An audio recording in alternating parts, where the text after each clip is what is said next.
구약에서 십계명 8째 계명 도둑질 하지 말라라는 이 말씀을 신약에서는 어떻게 해석하고 있는지를 한 번 더 찾아보도록 하겠습니다.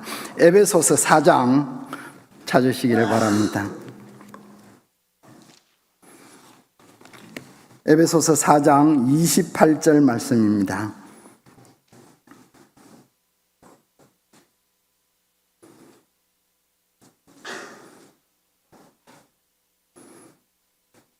에베소서 4장 28절 말씀 찾으셨으면 같이 한번 읽도록 하겠습니다. 시작.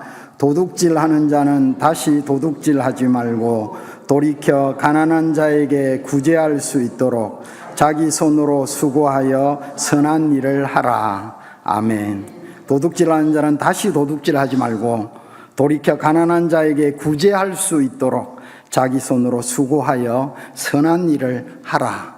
이 말씀이 출애굽기 20장 15절의 해석이라고 보시면 되겠습니다. 이 시간 우리는 이제 십계명의 8번째 계명을 살펴보려고 합니다. 이제까지 해왔던 대로 교리문답은 이 계명을 어떻게 설명하고 있는지를 한번 살펴보겠습니다. 웨스트민스터 소교리문답은 너무 그대로 설명을 하고 있기 때문에 조금 더 자세하게 설명하고 있는 하이델베르그 교리문답을 보도록 하겠습니다. 하이델베르그 교리문답 110문과 111문이 이 8계명이 금하는 것과 8계명이 요구하는 것을 우리에게 가르쳐 주고 있습니다. 글자가 좀 작지만 보이시리라 믿습니다. 제가 읽고 성도님들께서 답을 읽어주시면 되겠습니다. 제8계명에서 하나님이 금하시는 것은 무엇입니까?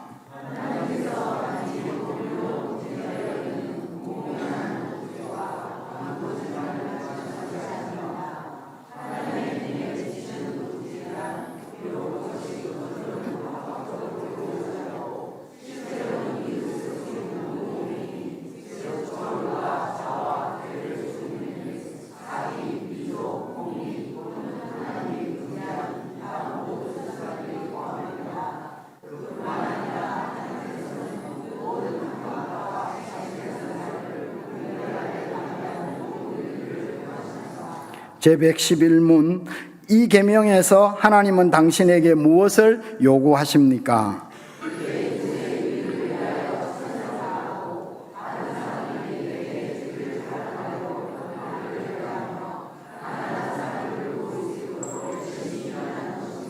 아멘.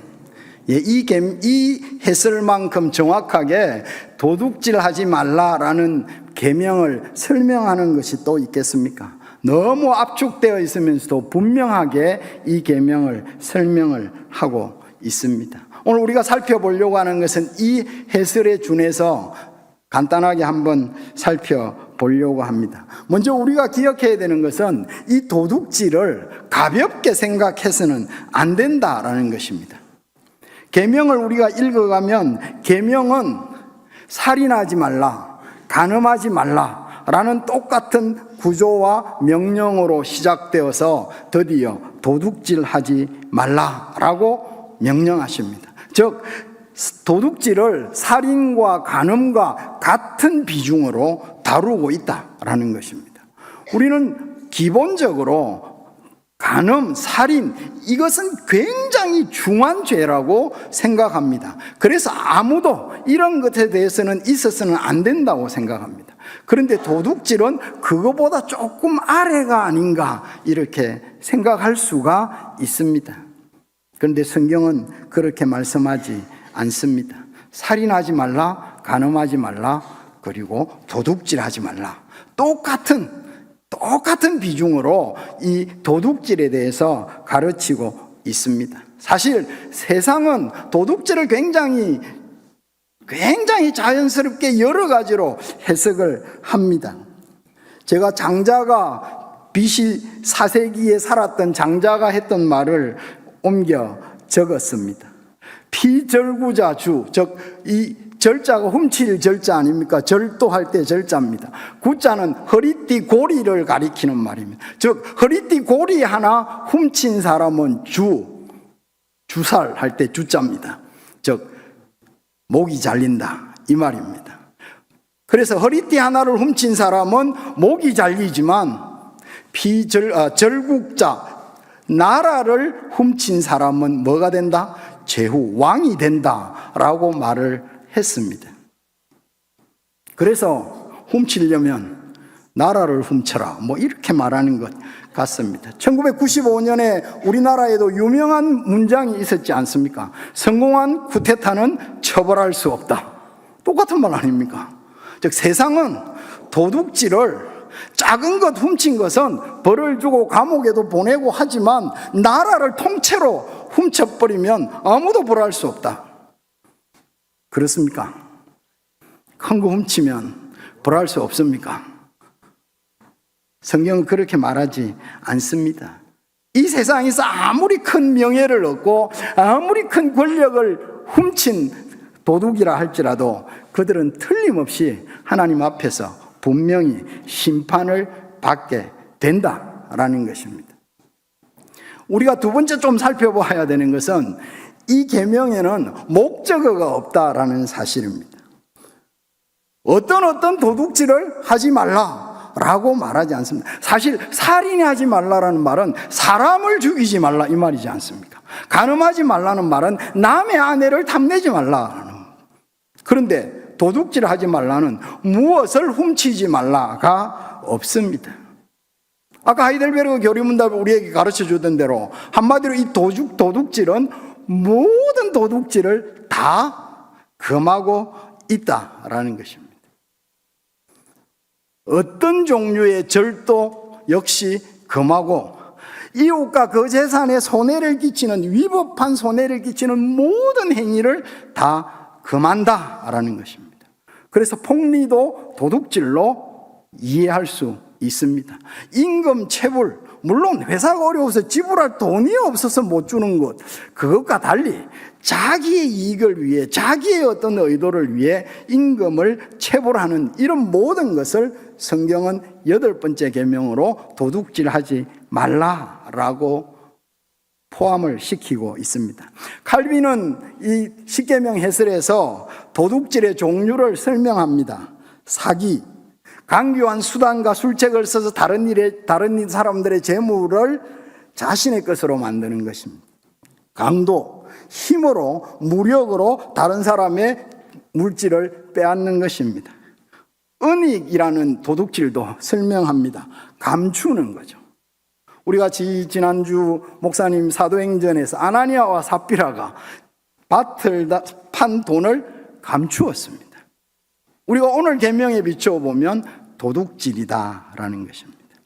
그래서 우리가 기억해야 되는 것은 이 계명에서 목적어가 없는 도둑질하지 말라라는 계명을 우리가 읽을 때에 세상에서 적절하게 심판을 받는 도둑질, 그것을 넘어서서 우리가 사람들이 도둑질로 여기지 않는 도둑질도 하나님께서는 심판하시고 금하신다라는 사실을 우리가 기억을 해야 합니다. 그래서 신약 성경에서 이 8계명을 두 번째 읽었던 구절로 해석합니다. 오늘은 설교가 좀 빨리 진행되는 것 같지 않습니까? 제가 최선을 다해서 짧게 해보려고 하고 있습니다. 에베소서 4장 28절 다시 한번 보시겠습니다. 에베소 4장 28절 같이 시작. 도둑질하는 자는 다시 도둑질하지 말고 돌이켜 가난한 자에게 구제할 수 있도록 자기 손으로 수고하여 선한 일을 하라. 도둑질하는 자는 다시 도둑질하지 말고 거기서 끝나면 도둑질 안 하면 된다는 겁니다. 칼빈이 십계명 해설하면서 제가 종종 말씀드렸지 않습니까? 반대의 법칙. 하지 말라는 것은 하라는 명령으로 이해하라. 도둑질 하라는 명령이 아니고 도둑질 말고 이웃의 물건을 훔치지 말고 내 물건을, 내 재산을, 내 돈을 이웃을 위해서 나누어 주라라는 말로 이해해야 된다라는 것입니다. 그것이 반대의 법칙입니다.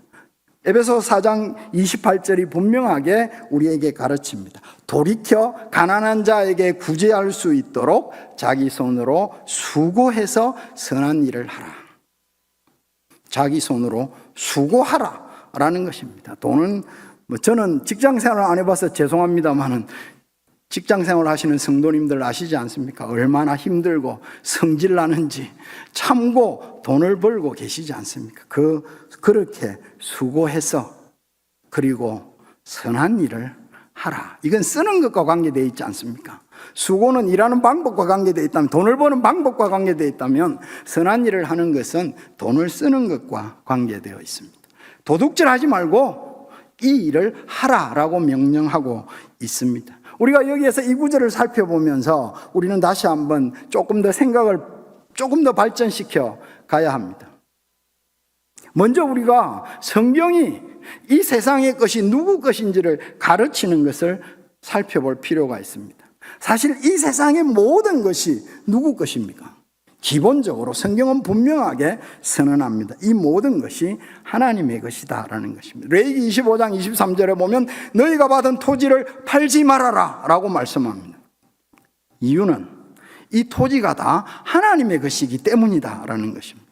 그래서 하나님이 먹고 살도록 주신 그 기업을 내 마음대로 팔면 안 된다라고 강조를 합니다. 시편 24편 1절이 우리에게 말씀하고 있는 것이 무엇입니까? 같이 한번 읽겠습니다. 시편 24편 1절 시작. 땅과 거기에 충만한 것과 세계와 그 가운데 사는 자들은 다 여호와의 것이로다. 아멘. 창조하신 분, 만드신 분이 주인이다라는 것입니다. 그래서 이 땅의 모든 것이 하나님이 만드셨기 때문에 하나님의 것이다라는 것입니다. 그래서 우리가 언제나 모든 이 땅의 소유는 하나님의 것이다 라는 것을 전제할 필요가 있습니다. 그 다음 두 번째 우리가 생각해 보아야 되는 것은 부는 사회적인 공유의 의미가 있다라는 사실을 꼭 기억해야 됩니다. 즉 재산은 내 것이긴 하지만 실제로 하나님께서 사회적으로 나누도록 주신 것이다 라는 것입니다. 신명기 23장 24절부터 25절이 우리에게 굉장히 중요하게 말씀합니다. 이런 말씀이 있습니다. 내 이웃의 포도원에 들어갈 때는 마음대로 그 포도를 배불리 먹어도 되느니라. 할렐루야. 그래서 이 말씀을 모르는 우리 어른들 옛날에 서리하는 거 그래서 봐준 것 같습니다. 그죠? 귤서리 많이 하셨겠죠? 귤서리 안 하셨죠? 포도서리, 수박서리, 복숭아서리 많이 했습니다. 저는 어릴 때 밤서리 하다가 들고 도망치다가 밤가시에 허벅지 찔려가지고 퉁퉁 부어가지고 진짜 고생한 적이 있습니다. 그런데 그거 알면서 봐줬습니다. 왜냐하면 이 말씀 때문인지 몰라도 포도를 마음대로 먹어도 된다. 그런데 그 다음 구절이 뭡니까? 그러나 그릇에 담아 가서는 안 된다. 그걸 갖고 자신의 수익을 만들면 안 된다라는 거죠. 이웃의 곡식밭에 들어가서 손으로 이삭을 따도 된다. 배고프면 이삭 따 먹으라.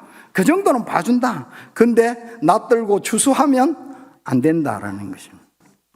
이게 무슨 말씀이겠습니까? 서리하면 봐주라 이 말입니다. 하나님께서 주신 곡식이든 포도든 뭐든 간에 남이 배고파서 따먹는 건 괜찮다라는 것입니다. 이게요 부의 사회적인 공유라는 것입니다. 우리가 성경을 읽어가면서 하나님께서 사유재산을 인정하시지만 사유재산 내 것이기 때문에 아무도 손대면 안 된다는 게 아니고 내 것인데 어려운 사람 내 것 조금 가져가도 내가 봐줘야 된다라는 것을 말씀하고 있다라는 것입니다. 꼭 기억하시기를 바랍니다. 하나님도 허용하신 서리를 우리가 막으면 죄송합니다. 이 밭에 남의 밭에 서리하면 안 됩니다. 지금은 내 재산을 남의 밭을 서리하면 안 되고 내 밭에 누가 관광객이 와서 귤 좀 따먹었다고 고소하면 안 된다 이 말입니다. 내가 가진 모든 재산은 이웃이 함께 쓸 수 있도록 하나님이 미리 말씀하셨다라는 것을 우리가 기억할 필요가 있습니다. 이사야 5장 8절에 보면 재밌는 구절이 있습니다. 부동산 투기에 대해서 주님은 경고하셨습니다. 5장 8절 가옥에 가옥을 이으며 전토에 전토를 더하여 빈틈이 없도록 하고 이 땅 가운데 홀로 거주하려는 자들은 화가 있을 것이다. 집 수백 채 사고 그 중에 제일 좋은 집 자기 살고 나머지는 다 전세 주고 살면 화가 있다고 말씀합니다. 이 땅 저 땅 다 사가지고 내 땅 밟지 않고 우리 동네 못 지나간다, 이렇게 해서 떵떵거리며 사는 것은 화가 있다는 것입니다. 왜 화가 있습니까? 그 사람은 잘못한 게 없어요. 그냥 돈이 많아서 땅을 샀을 뿐이에요. 이거 도덕적인 문제 이전에 부는 사회적인 공유의 의미로 주셨다는 거예요. 나 혼자 갖고 나 혼자 모아 나 혼자 사는 것이 아니고 내가 가진 재산은 하나님께서 애당초 다른 사람을 좀 나누고 섬기도록 주셨다라는 것입니다. 그래서 이 구절이 무엇입니까? 청지기로 살아야 한다라는 말로 이어진다는 것입니다. 그래서 도둑질 하지 말라라는 것은 세상이 법으로 허용하고 있는 도둑질이라 할지라도, 또는 이 정도는 문제가 없는 도둑질이라 할지라도 우리는 하나님께서 금하셨다라는 사실을 인정하는 것이고, 또 하나는 내가 가진 재산이 원래 내 것이기는 하지만 다른 사람들이 좀 먹고 살 수 있도록 해야 되는 사회적인 공유의 의미를 가진 것이다 라는 생각을 해야 된다는 것입니다. 그래서 마지막에, 설교 마지막에는 뜻은 아닙니다. 마지막에 우리는 청지기로 살아야 한다라는 것입니다. 이 청지기라는 개념이 굉장히 중요한 개념입니다. 누가복음 12장 42절부터 43절을 같이 한 목소리로 한번 읽겠습니다. 시작.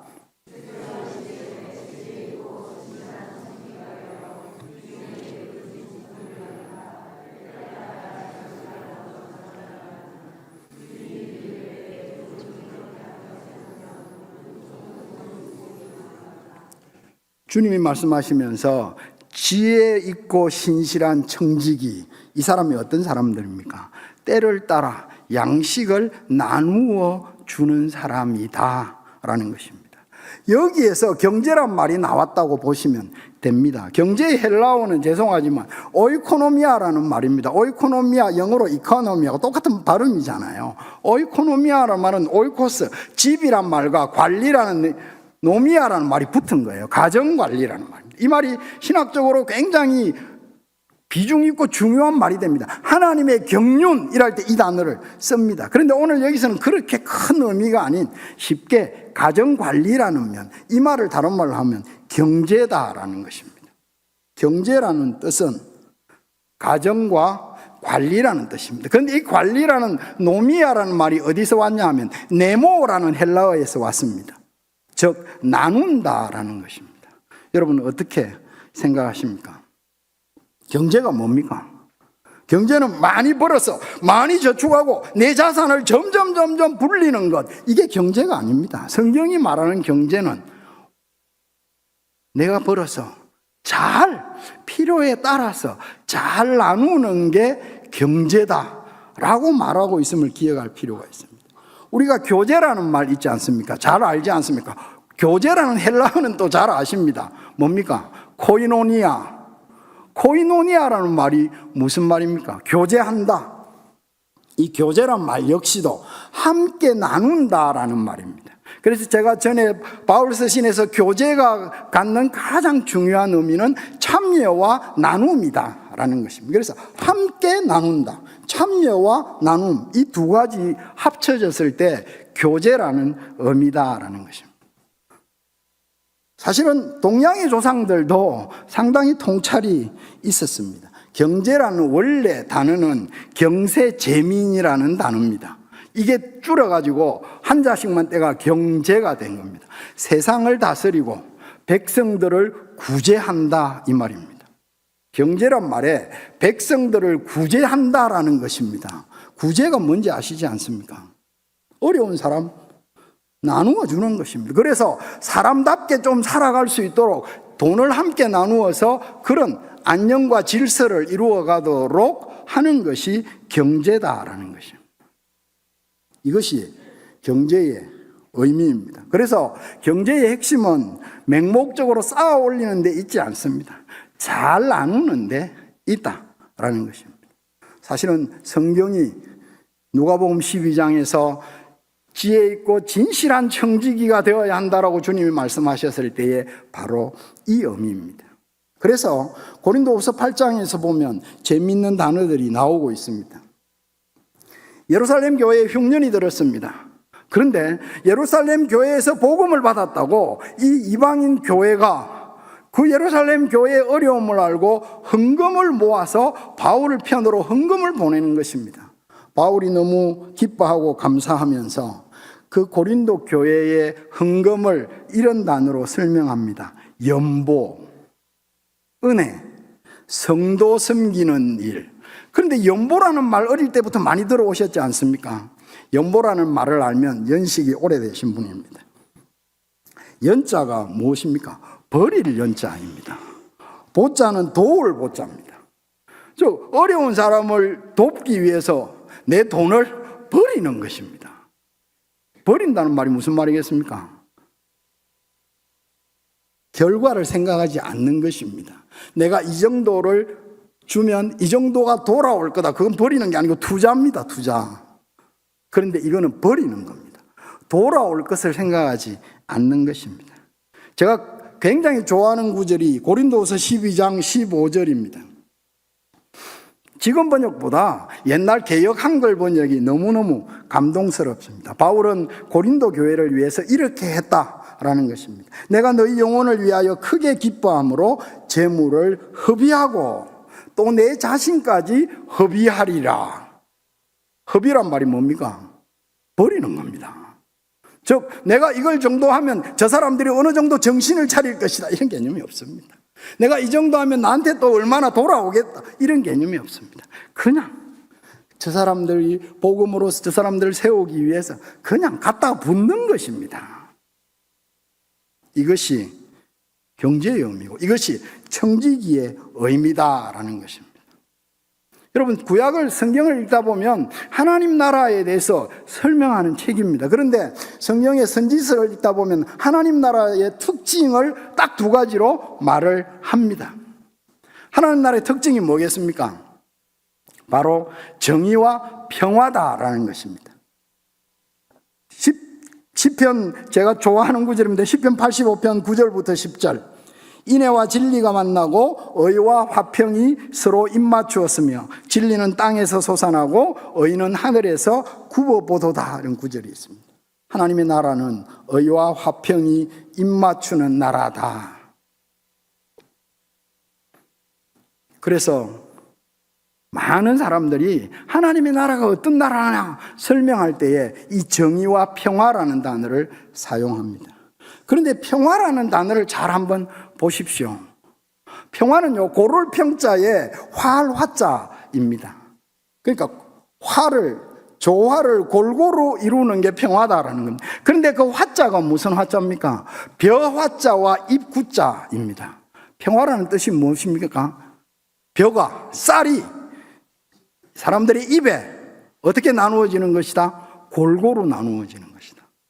평화가 어떻게 오는지 아십니까? 평화는 무력을 준비하고 무기를 막 하고 핵무기를 갖다 재어놓으면 평화가 오는 거 아닙니다. 사실은 진짜 성경이 말하는 하나님 나라의 평화는 사람들의 입에 양식이 골고루 나누어지는 것이다 라는 것입니다. 이것이 평화입니다. 그래서 성경은 우리에게서 끊임없이 강조합니다. 주님의 나라가 이루어지면 자기 포도나무 아래와 자기 무화과 나무 아래 앉을 것이다 라는 것입니다. 이사야 선지자도 강조하고 미가 선지자도 강조하는 것이 그것입니다. 즉 먹고 사는 문제가 남의 것을 빼앗아야 되고 눈치 보면서 내 것을 더 많이 저장하고 저축해야 살 수 있는 나라가 아니고 하나님이 주시는 은혜 안에서 그냥 내 무화과 나무, 내 포도나무 아래서 먹고 살 수 있게 되는 나라다라는 것을 강조를 하고 있다라는 것입니다. 무슨 말씀을 드리려고 합니까? 하나님의 나라가 어떻게 이루어집니까? 이 땅에 하나님의 나라가 어떻게 표현될 수 있고 증명될 수가 있겠습니까? 바로 우리를 통해서다라는 것입니다. 그 성도를 통해서 사람들의 입에 먹을 것이 골고루 나누어지는 것, 그것이 바로 하나님의 나라다. 그것이 우리가 청지기로 살아가는 삶이다라는 것입니다. 8계명을 생각하면서 나는 도둑질하지 않아. 그러면 이 계명이 아무 쓸데가 없습니다. 말씀은 우리에게 나는 도둑질하지 않아 보다 훨씬 더 강력하게 수고해서 돈을 모아서 선한 일을 하라고 우리에게 명령을 하고 있다라는 것입니다. 이제 마지막으로 한 가지만 살펴보겠습니다. 어거스틴이 책을 많이 썼지 않습니까? 고백록, 하나님의 도성 썼습니다. 그런데 제가 꼭 진짜 한번 읽어보라고 권하고 싶은 책이 그리스도의 교양이라는 책입니다. 거기에서 보면 이 아우구스티누스는 사물을 분류를 합니다. 사물을 분류를 하는데 사물을 크게 두 종류로 분류를 한다라는 것입니다. 이 땅에 있는 모든 사물은 향유해야 될 사물이 있고 이용해야 될 사물이 있다라는 것입니다. 향유한다는 말은 무엇입니까? 그것 자체를 목적으로 알고 그것 자체를 목적으로 사랑하는 것입니다. 이용한다는 말은 어떤 목적에 도달하기 위한 수단으로 사용하는 것, 그것이 사용입니다. 그러면서 아우구스틴은 그렇게 말합니다. 만약에 향유해야 될 것을 사용하고 사용해야 될 것을 향유하면 삶이 망가진다라고 가르치고 있습니다. 그러면서 그는 딱 강조합니다. 우리가 향유해야 될 것이 무엇인가? 저 네모 안에 있는 맨 밑에 것, 노란 네모 안에 있는 것 같이 읽도록 하겠습니다. 시작.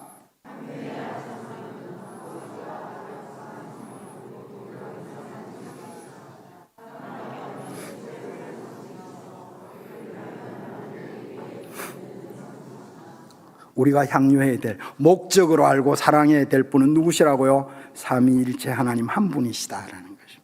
그래서 소결문답이 강조하는 게 뭡니까? 사람의 제일 되는 목적이 무엇입니까? 무엇입니까? 시작.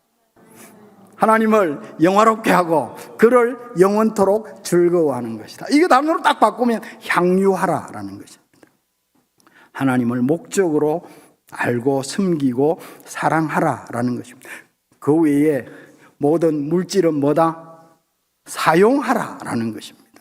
그런데 물질을 숭배하고 물질을 섬기고 물질을 향유하고 목적으로 사랑하면 삶이 어떻게 된다? 완전히 망가진다라고 강조를 하고 있다라는 것입니다. 사랑하는 성도님 여러분, 우리가 제8계명을 생각하면서 나는 진짜 뭘 향유하고 뭘 사용하고 있는지를 살펴보아야 됩니다. 내 통장에 있는 잔고가 우리에게 확신을 줍니까? 그러면 그것은 그 통장을 향유하는 것입니다. 통장을 사용해야 되는데 그걸 향유하는 것입니다. 통장에 잔고가 부족하니까 겁이 납니까? 내가 앞으로 어떻게 살지 불안해지십니까? 똑같은 것입니다. 내가 향유해야 될 것과 사용해야 될 것을 잘 구분하실 수 있기를 바랍니다. 이걸 최고의 현대 철학자인 에리 프롬이라는 사람이 소유냐 존재냐라는 책에서 설명을 하고 있습니다. 요새 사람들은 소유를 목표로 한다. 그래서 점점 삶이 무너져 가고 있다. 그래서 우리는 소유하기보다 존재하는 것을 택해야 된다. 이렇게 어려운 말로 하고 있습니다. 사랑하는 성도님 여러분, 우리가 진짜 내가 향유하는 것이 삼위일체 하나님 한 분이신가?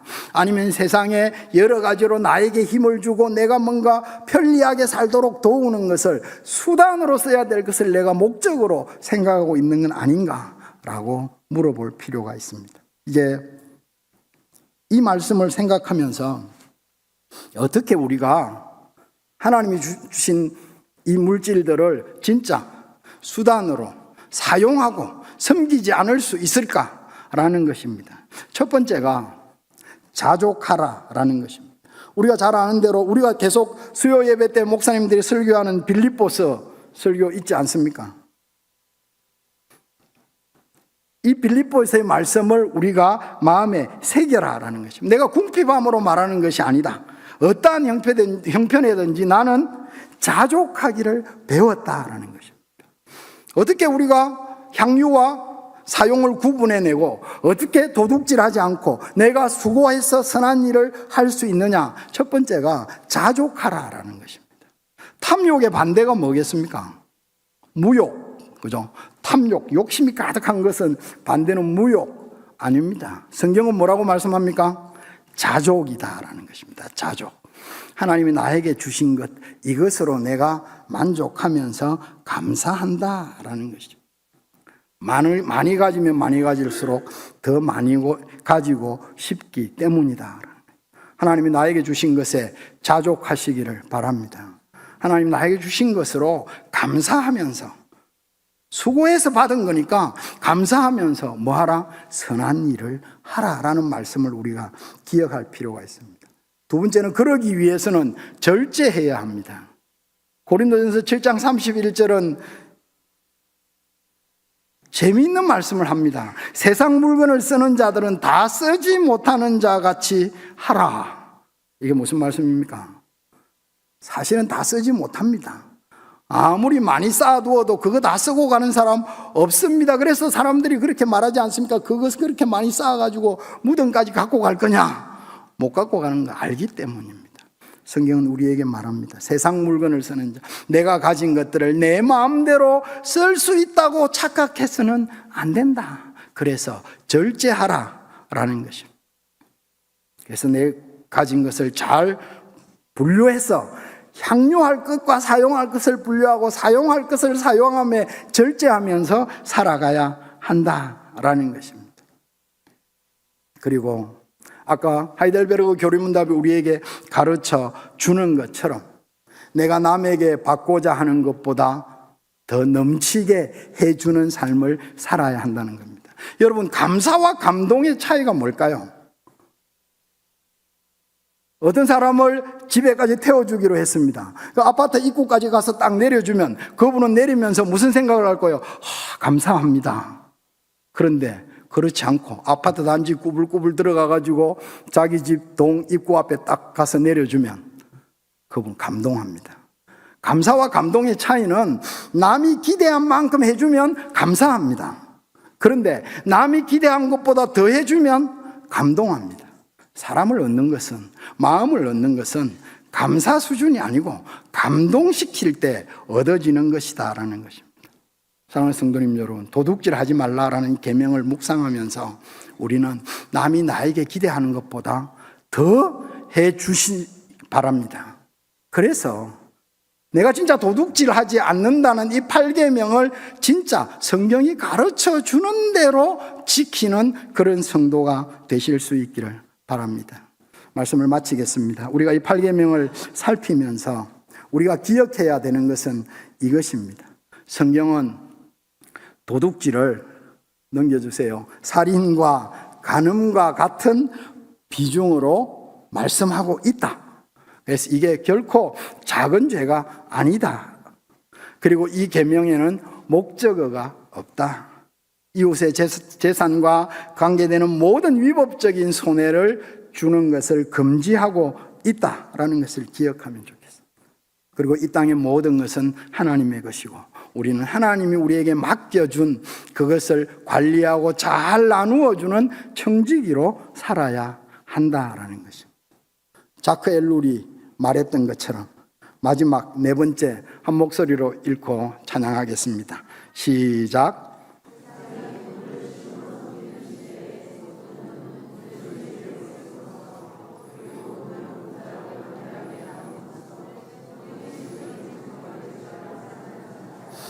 자크 엘룰이라는 유명한 신학자가 이렇게 말했습니다. 돈을 신으로 섬기는 세상을 살아가는 성도는 돈을 지혜롭게 사용함으로, 더 나아가서 돈을 공짜로 관대하게 나누어 줌으로 돈이 갖는 신적인 성격을 무너뜨려라 라고 우리에게 가르치고 있습니다. 도둑질하지 말라라는 계명이 우리에게 가르쳐준 말씀을, 그 의미들을 기억하면서 또 우리의 삶이 이 명령에 신실하게 순종하는 그런 삶이 될 수 있기를 바랍니다.